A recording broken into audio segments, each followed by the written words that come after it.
Hello student, good morning बच्चों। बेटा देख लीजिए, इसके पहले जो आपकी वीडियो आई हुई थी उसमें 7 चैप्टर कंप्लीट हो गया था और ये देखिए आपका है लास्ट चैप्टर है, लेसन 8 है यानी अध्याय 8, जिसका नाम है पारिवारिक आय तथा बचत। यानी जो हमारी फैमिली इनकम होती है और हम जो सेविंग करते हैं तो उसी पर ही चैप्टर का नाम ही है पारिवारिक आय तथा बचत। बेटा वीडियो स्टार्ट करने से पहले मैं आपको पहले ही बता दूं कि ये 2 भाग में आएंगी, ठीक है। जिसमें जो आपका पहला पार्ट है उसमें 6 क्वेश्चन होंगे और जो इसके बाद आएगी नेक्स्ट उसमें भी 6 ही होंगे। तो देख लीजिए बेटा, ये आपके लिए जो वीडियो है आपको आपके चैप्टर में यानी आपके एग्ज़ाम में काफ़ी ही ज़्यादा ही हेल्पफुल होंगी। पहला क्वेश्चन देख लीजिए, जो है आपका आय कितने प्रकार के होते हैं, ठीक है। यानी जो इनकम होती है वह कितने प्रकार की होती है। तो इसमें देख लीजिए, इसका आंसर है आय 3 प्रकार की होती है। कितने प्रकार की बेटा? 3। पहला है मौद्रिक आय, दूसरा है वास्तविक आय और तीसरा है आत्मिक आय। क्लियर?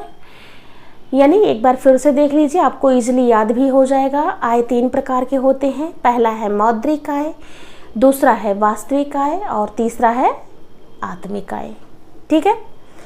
अब देख लीजिए दूसरा क्वेश्चन जो है आपका वह है मौद्रिक आय के उदाहरण दीजिए, ठीक है। यानी जो आय के प्रकार में आपका पहला प्रकार है मौद्रिक आय, तो दूसरा क्वेश्चन ही इसी पर बन गया है कि मौद्रिक आय के जो है उदाहरण दीजिए, यानी एग्जाम्पल बताने हैं।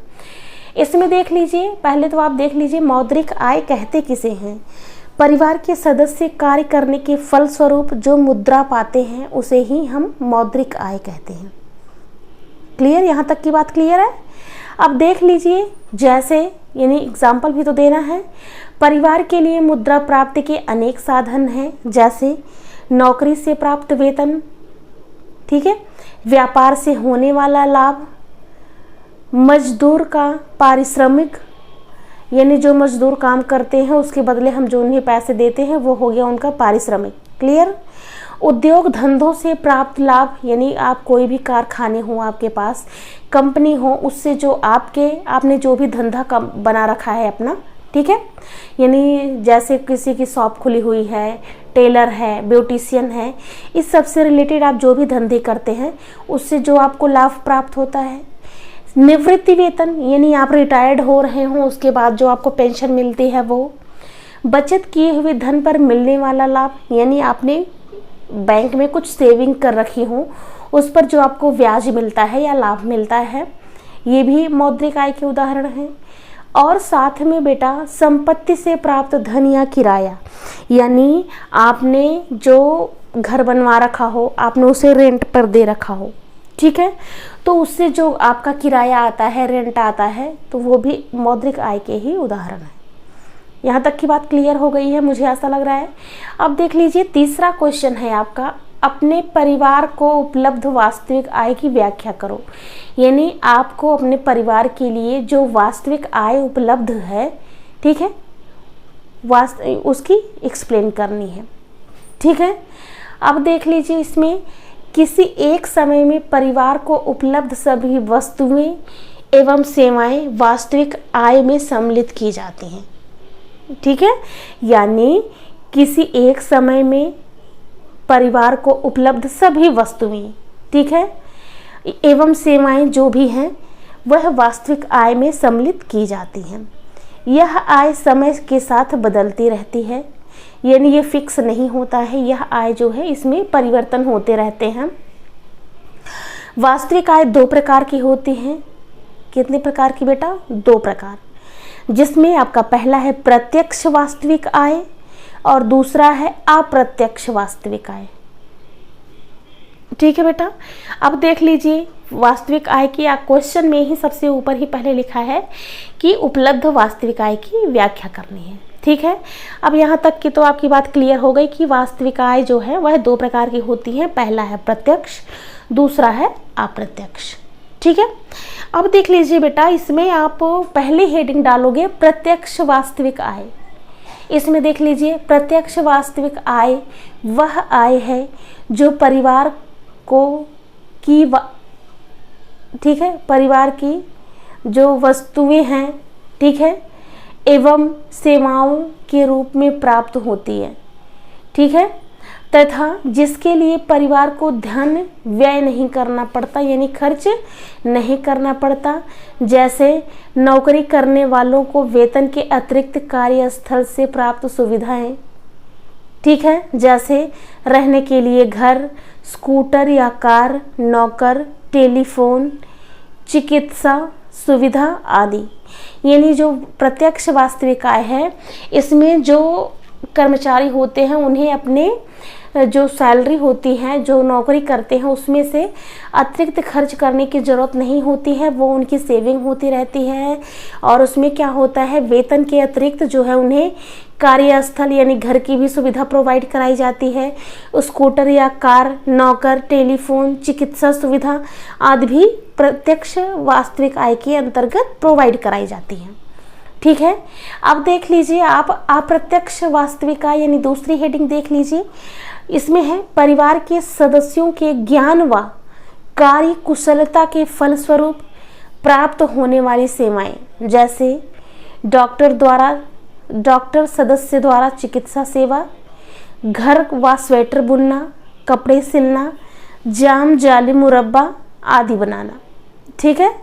यानी एक बार फिर से देख लीजिए, परिवार के सदस्यों के ज्ञान व कार्य कुशलता के फलस्वरूप प्राप्त होने वाली सेवाएं, जैसे डॉक्टर द्वारा चिकित्सा सेवा, घर व स्वेटर बुनना, कपड़े सिलना, जाम जाली व मुरब्बा बनाना आदि, ठीक है। अब देख लीजिए परिवार को उपलब्ध सामुदायिक सेवाएं, जैसे सरकारी स्कूल, अस्पताल, पार्क आदि भी उन परिवारों के लिए अप्रत्यक्ष वास्तविक आय है जो इन सरकारी सेवाओं का लाभ उठाते हैं, ठीक है बेटा। यानी मुझे ऐसा लग रहा है कि आपको तीसरा क्वेश्चन भी आपका क्लियर हो गया है। अब देख लीजिए क्वेश्चन नंबर 4, बचत का क्या अर्थ है। यानी जो हम सेविंग करते हैं, जो पैसे बचाते हैं, उसका अर्थ क्या है, ठीक है। अब बेटा इसका आंसर देख लीजिए आप लोग। पारिवारिक आय का वह अंश जो परिवार अपनी वर्तमान आवश्यकताओं की पूर्ति के पश्चात भविष्य के लिए बचा कर रखता है, उसे बचत कहते हैं, ठीक है। एक बार बेटा इजी शब्दों में आप फिर से एक बार देख लीजिए। यानी पारिवारिक आय का वह अंश, यानी जो परिवार की इनकम होती है वह उसमें से छोटी अंश या कुछ रुपए जो हम अपने परिवार की आवश्यकताओं की पूर्ति के पश्चात, यानी जो हमारी फैमिली की आवश्यकता होती है उसको पूरा करने के पश्चात जो थोड़े बहुत पैसे हमारे पास बचते हैं, उसको हम जो भविष्य के लिए, यानी हम आगे चल के इन पैसों का कहाँ खर्च करेंगे, कहाँ नहीं करेंगे, ये सोचकर हम भविष्य के लिए बचा कर रखते हैं, उसे ही क्या होता है बेटा, वो बचत कहलाते हैं। क्लियर। अब देख लीजिए आपका अगला क्वेश्चन है, बचत करना क्यों आवश्यक है, ठीक है। यानी जब हम बचत कर रहे हैं तो कोई नीड होगी ना, यानी आवश्यकता क्यों है बचत करने की।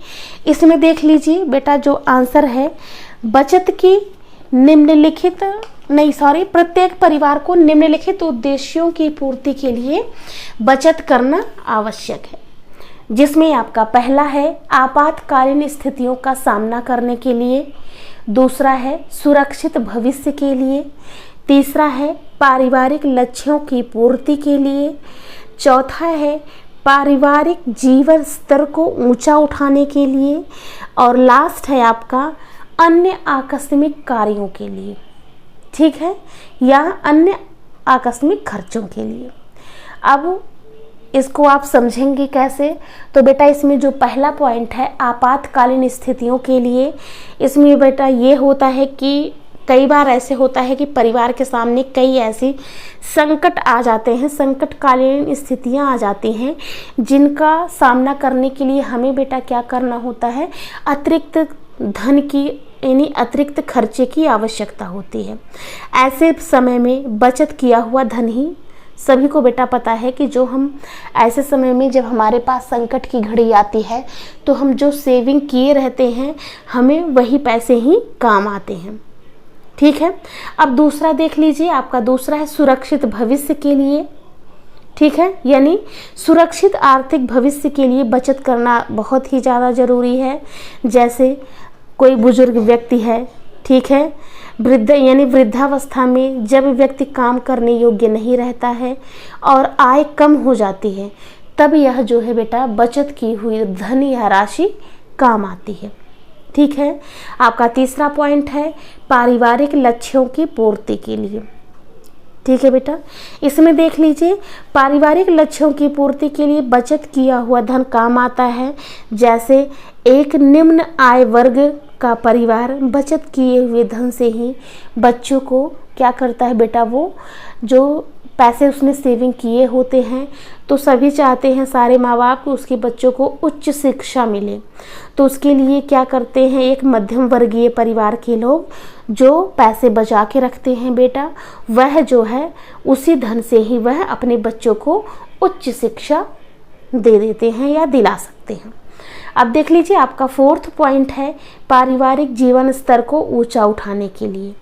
ठीक है, यानी सभी लोग चाहते हैं बेटा कि परिवार का जो जीवन स्तर है वो काफ़ी ऊंचा रहे, यानी जो भौतिक वस्तुएं हैं जैसे फ्रिज, टीवी, कार आदि सभी के पास होना चाहिए बेटा। सब कुछ नीड होती है कि हमारे पास ये रहे। तो क्या होता है बेटा, हम जो भी पैसे बचा के रखते हैं उन्हीं पैसों में इन सब के जो भौतिक वस्तुएं हैं हम उसको ले सकते हैं और उसका उपभोग कर सकते हैं। ठीक है, अब लास्ट आपका पॉइंट था अन्य आकस्मिक कार्यों के लिए या अन्य आकस्मिक खर्चों के लिए। ठीक है, यानी जैसे परिवार में कई बार ऐसे होता है अचानक से मेहमान आ जाते हैं बेटा, विवाह भी होता है। ठीक है, तो हमें हमारे पास इतने पैसे होते नहीं हैं कि हम जैसे कोई आए हमारे पास काफ़ी इतने पैसे हैं कि उन्हें जो है उनकी आवश्यकताओं की पूर्ति हम फैमिली का कर सकें। तो बेटा उसके लिए क्या करना होता है, जैसे कोई आ गया अचानक या शादी विवाह मेहमान कोई भी आया तो हम बचत किए हुए धन की आवश्यकता हमें पड़ती है, क्योंकि खर्चों जो हमारे बजट होते हैं वो सीमित होते हैं, तो हम उन्हीं सेविंग किए हुए पैसों से उन आवश्यकताओं की पूर्ति करते हैं। ठीक है बेटा, अब देख लीजिए आपका लास्ट क्वेश्चन है बचत के मुख्य साधन कौन कौन से हैं, यानी ऐसे साधन के नाम बताने हैं जिससे हम इजीली सेविंग कर सकें या बचत कर सकें। तो इसका आंसर देख लीजिए, बचत करने के मुख्य साधन निम्नलिखित हैं, जिसमें आपका नीचे ही देख लीजिए लास्ट क्वेश्चन है। पहला पॉइंट है आपका बैंक, दूसरा है डाकघर और तीसरा है जीवन बीमा।